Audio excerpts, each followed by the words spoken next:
Ya no tenemos powerbank. No tenemos dónde. Bueno, llegamos al pueblo natal de Gustavo. Aquí llegó la caravana y nos disponemos a entrar a Tarima. Está el anillo de seguridad, protocolo. Compañero Omar también viene con la camiseta y la gorra puesta, estrenando gorra.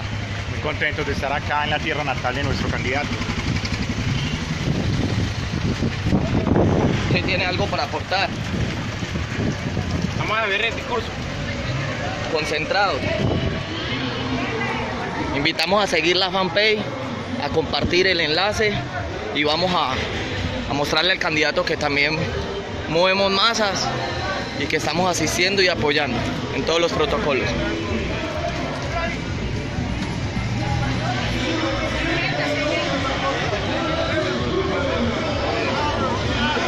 Venga, venimos con el coordinador. Venga. ¡José!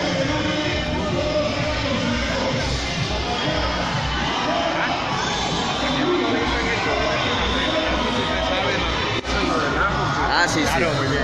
Aquí está pues la seguridad cumpliendo su deber, cosa que nos agrada, nos gusta mucho.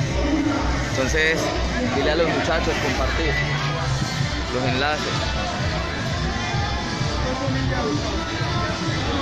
Así reciben a Gustavo Petro en su pueblo. Está cayendo un poquito de agua, pero eso no fue impedimento para avanzar y para continuar con los protocolos. Vamos a compartir, vamos a darle like y vamos con todas.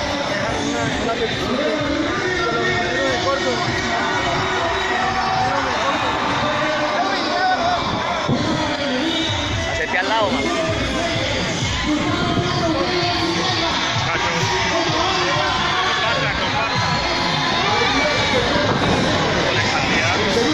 Tu pueblo natal tiene a la de oro.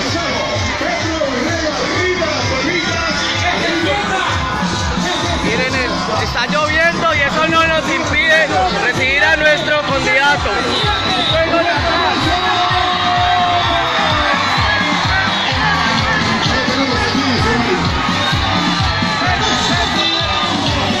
Esta es la euforia de su pueblo natal, Gustavo Petro. Aquí está, este es su pueblo. Toda, tenemos a Nicolás. Señoras y señores, vamos a escuchar. Ahora ingeniero, muchas gracias, ingeniero. Vamos a escuchar. Gracias, Ciénaga de Oro.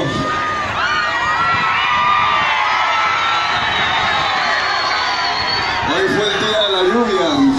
Llevamos 4 meses de campaña y en ningún día me había llovido. ¡Qué bendición! Es una bendición. Así que debe ser buena suerte. Vamos a la presidencia de Colombia.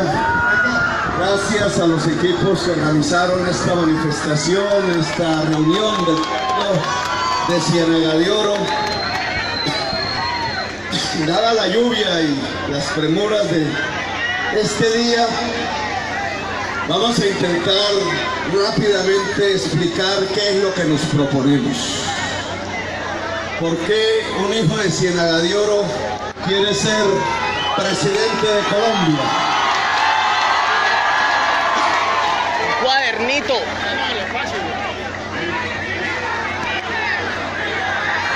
Colombia es la tercera sociedad más desigual socialmente de toda la humanidad.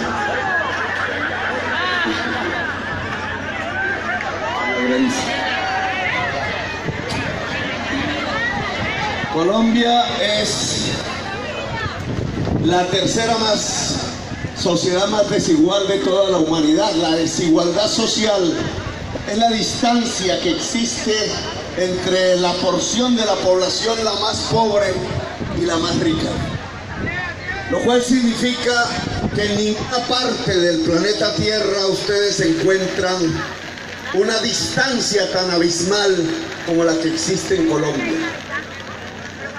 Pareciera normal a nuestros ojos porque hemos vivido en medio de ella, ha sido la cotidianidad permanente de los días, pero es absolutamente anormal respecto a la mirada que se puede hacer desde el conjunto de la humanidad.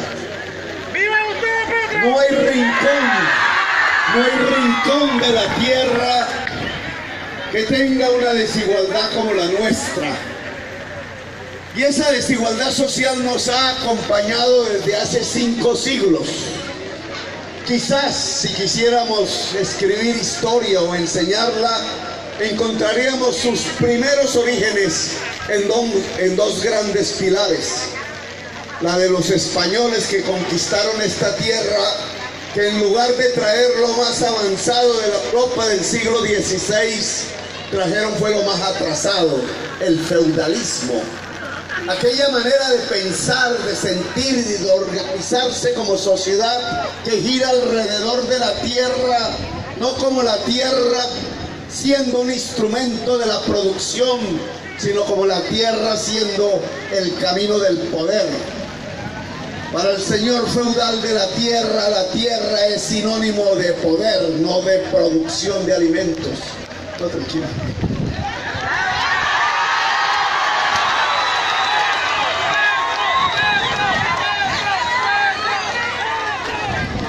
Y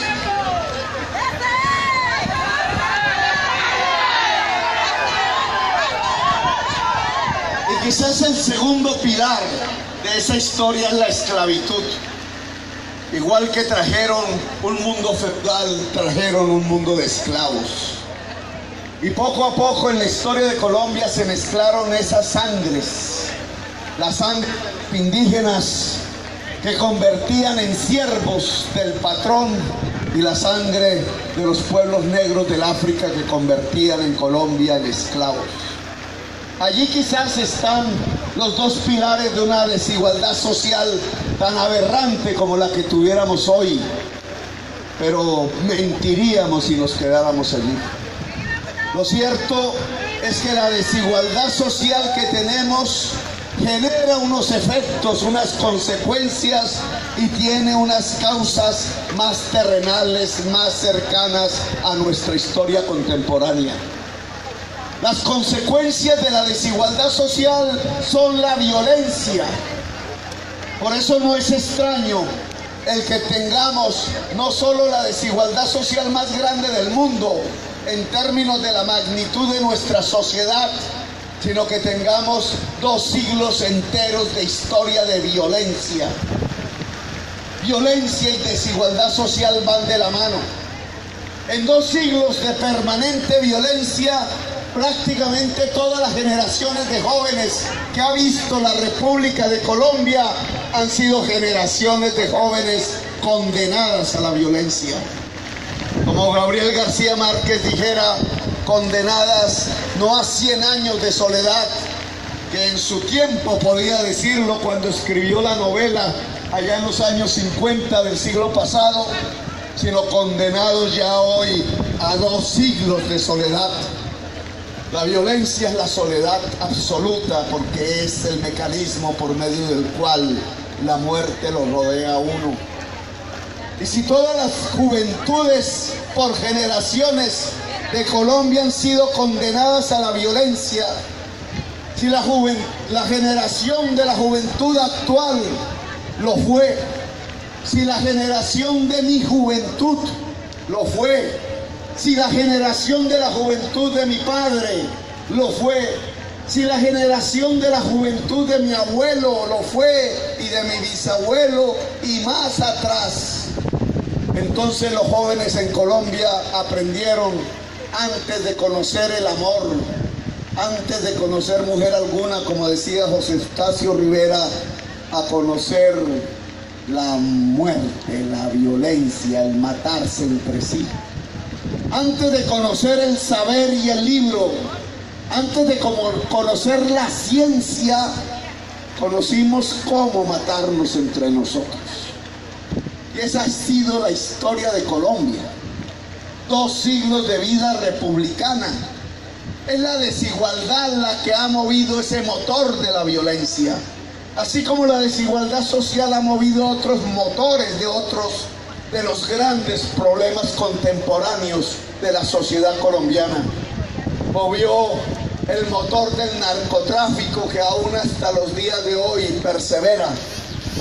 Movió el motor de las dictaduras porque Colombia no ha vivido un solo día de democracia. De hecho, quien les habla fue parte de un movimiento que se levantó contra el estado de sitio en Colombia, que hoy no conocemos, que los jóvenes de hoy no conocen. El estado de sitio que le permitía a un presidente gobernar por decreto sin el Congreso, sin la Constitución. El estado de sitio que permitía encarcelar a cualquier joven así fuese pintando consignas. El estado de sitio que permitió la tortura generalizada de quienes se rebelaban contra él, contra la Constitución de 1886. Durante 2 siglos lo que hemos visto no es una democracia florecer, lo que hemos visto es un régimen de corrupción acrecentarse. Linajes hereditarios se han creído con el derecho divino de gobernar a perpetuidad a Colombia. La familia Lleras, uno de cuyos candidatos es rival mío hoy, no es de hoy. La novia de Simón Bolívar fue expulsada de Santa Fe de Bogotá años atrás por un Lleras que era alcalde. El Santos que hoy dirige la presidencia de la República no es un Santos de hoy. Su tío abuelo ya había sido presidente y los Santos ya habían tenido el poder.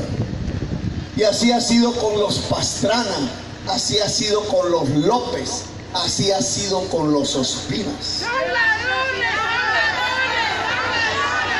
El primer latifundio improductivo que tuvo Córdoba no fue de un cordobés, de una cordobesa, fue de un señor que fue presidente de Colombia, el señor Mariano Ospina Pérez. Y el señor Duque, que hoy es candidato presidencial, tiene un antecedente y es que de las familias de los Pastrana. Es el clan de los Pastrana el que educó a Duque. Y así sucesivamente, ustedes lo que han visto es una sucesión permanente de los mismos apellidos dirigiendo los mismos municipios, los mismos territorios, los mismos departamentos, el mismo país. Linajes hereditarios. Una democracia no puede ser de linajes hereditarios. Una democracia es del pueblo, no de las monarquías. Una democracia es donde la gente toma las decisiones de su vida, de su territorio, de su agua, de su suelo, de su municipio, y no los linajes hereditarios. Es esta realidad de un poder que se hereda. Ya verán ustedes al señor César Gaviria preparando a su hijo para ser presidente. Ya ven ustedes al señor Juan Manuel Santos preparando a su hijo para ser presidente. Ya ven ustedes al señor Uribe Vélez preparando a su hijo para ser presidente. Como si nosotros fuéramos rebaños, como si nosotros fuéramos cosas a las cuales se le puede predecir su voluntad y entonces predeterminar que los hijos de quienes han mantenido el poder en Colombia seguirán manteniendo el poder en Colombia.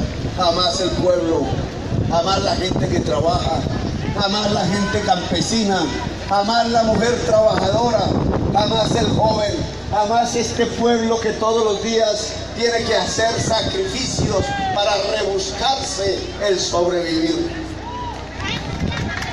Ausencia de democracia.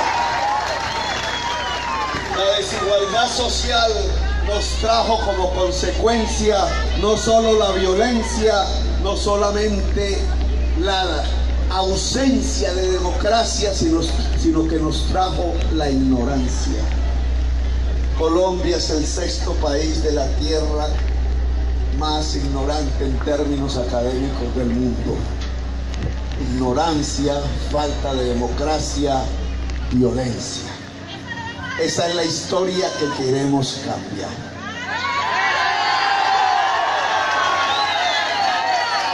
Estamos aquí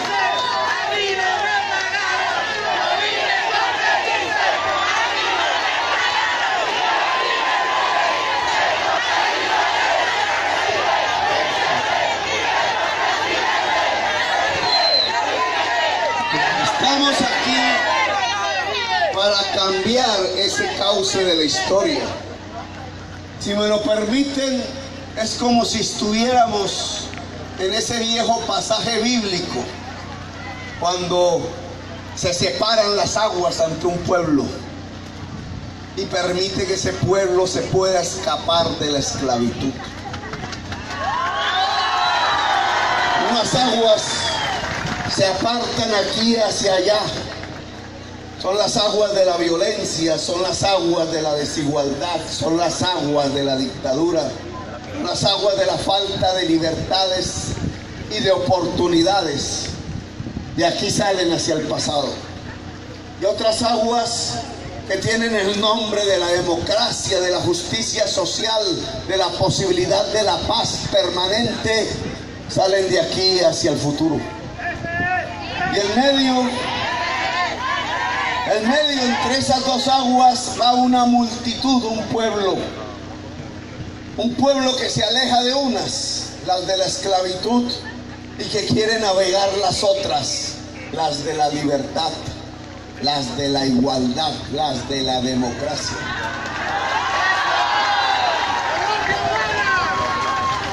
¿Por qué este tipo de clase política incapaz? Fíjense que el último escándalo es que el candidato Duque, teniendo todas las oportunidades de la vida, como que nació en los privilegios, como que su padre había sido gobernador y registrador y ministro del presidente Belisario Betancur, que tuvo una beca de 13 años para trabajar en el Banco Interamericano de Desarrollo en Washington, organizando eventos culturales, pagado por el Estado, pagado por los contribuyentes, los que trabajan, las que trabajan. Tiene la oportunidad por lo menos de prepararse académicamente y estudiar en una de las mejores universidades del mundo, Harvard. Y en vez de hacerle caso al papá y en lugar de hacer su doctorado, termina haciendo un curso de vacaciones de 5 días por internet, y en cambio sí ayudándose de los medios de comunicación que no investigan cuando se trata de los apellidos, de los linajes.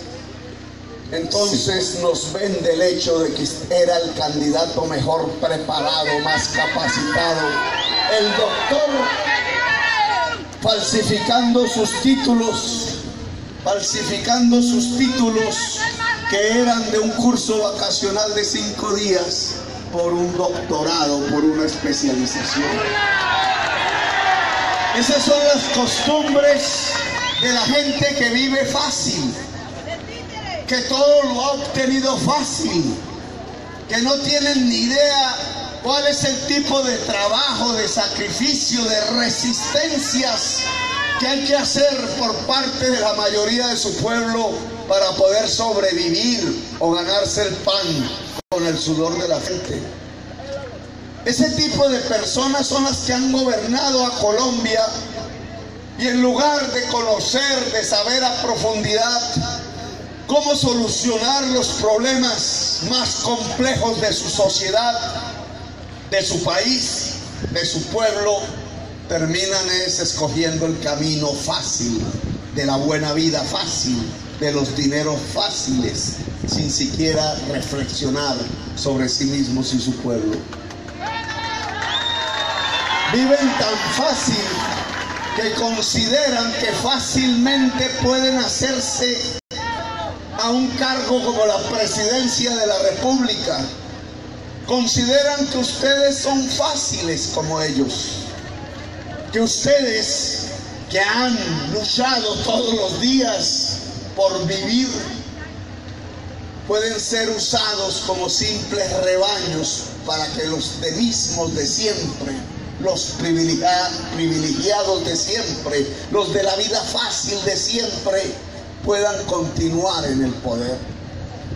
Y creen en esa facilidad porque consideran que solo necesitan traer unos fajos de billetes el día de las elecciones, y a partir de ese fajo de billetes, que entre otras el de 100.000 tiene la cara pintada de hieras, el abuelo, poder comprar su voluntad, poder comprar su voto, poder lograr que ustedes renuncien a las decisiones del poder para que los hijos, los nietos de los de siempre sigan manteniendo su régimen de privilegio, su vida fácil, mientras la gente tiene que sudar la frente todos los días para poder sobrevivir. Esas castas políticas